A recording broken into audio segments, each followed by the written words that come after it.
Hey, this is the third video. I would like to talk a little bit about phonetics, about sounds, and a preface is that sounds are a very important point, very important subject and topic to talk about because they're absolutely fascinating. You know, I think that personally, I think the language are mainly sounds, and then just secondly, they're written, they're scripts.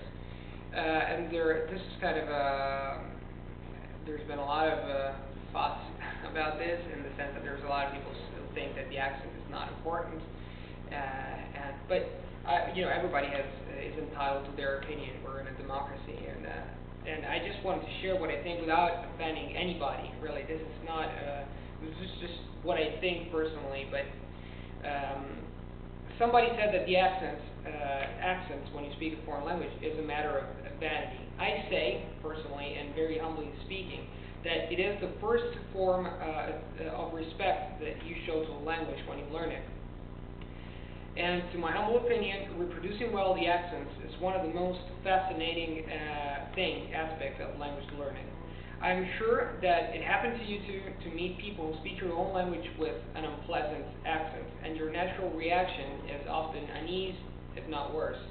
I think that languages are like ladies in a way and have to be treated with a lot of respect and attention. If you decide to court that lady, try and do it well. Seeing a foreigner butchering your language can give you the same unpleasant feelings of seeing a lady you really care about, your sister, your girlfriend, being approached by in an arrogant or rude way.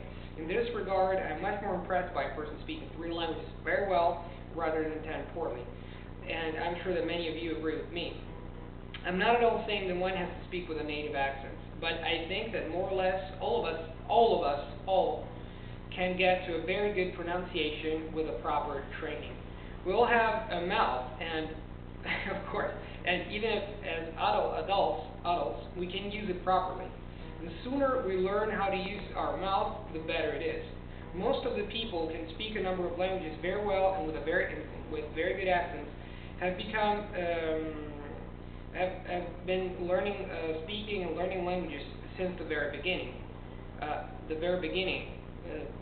More or less around 10 or maybe around 5, 6.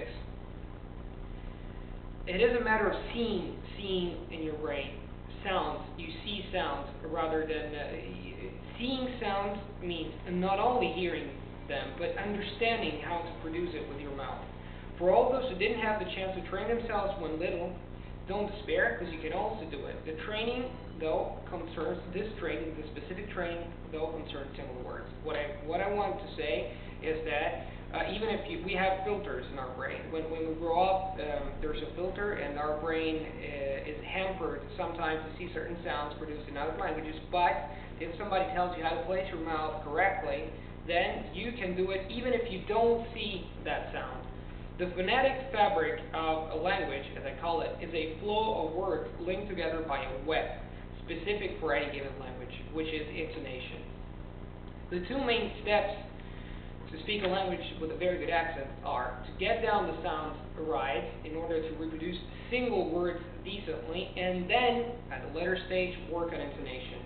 The first step could, theoretically, be done without help of audio material, since there are books showing how to place your tongue properly.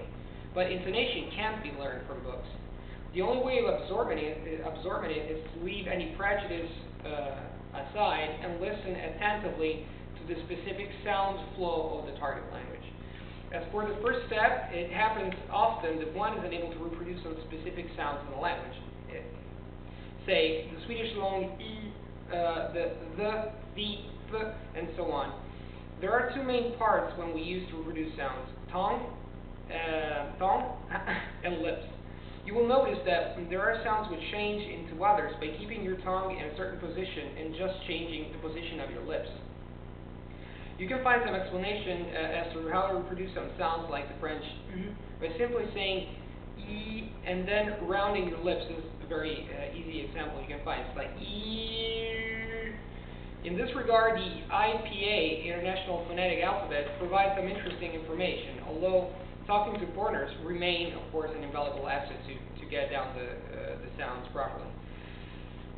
So this this is the aspect of reproducing single sounds.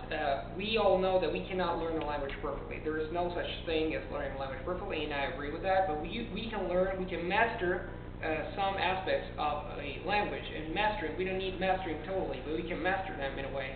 And a language's got a finite amount of words, of course. But what I wanted to say is that it's got a finite amount of sounds in that language. If you learn, okay, a lot of variations, but mainly, if you can get those sounds, you can start by pronouncing single words, which make up the fabric of the language. Single words very well. This is the first step.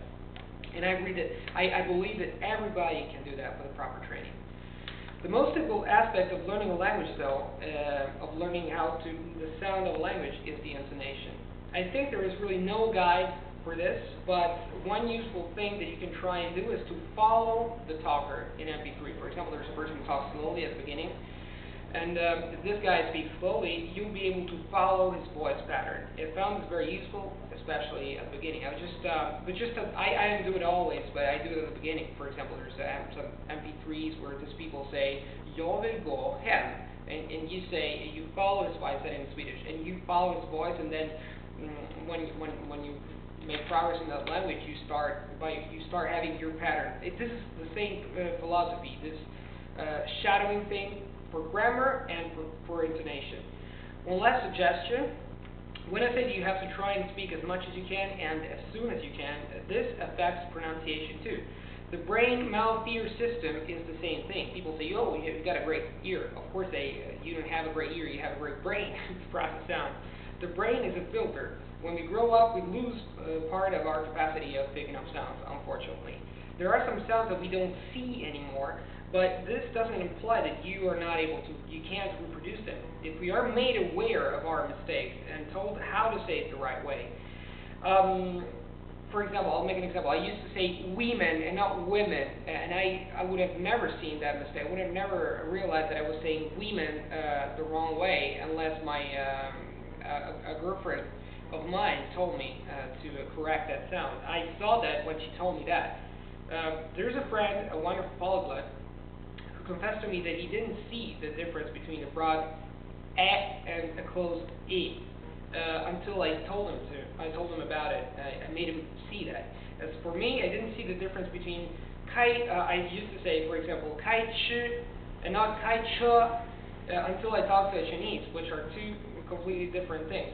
Speaking to yourself or to foreign speakers helps set in motion the brain-mouth-ear system towards a good direction. It means that it is true that if you talk to yourself, you're talking in front of the mirror, as they say, there's nobody to direct you, but your brain is getting there. It's getting the intonation. It's all a matter of automatism. It means that you are able to be much more fluent, and then when you talk to foreigners, they will correct some mistakes that you do here and there, and you will get even more proficient.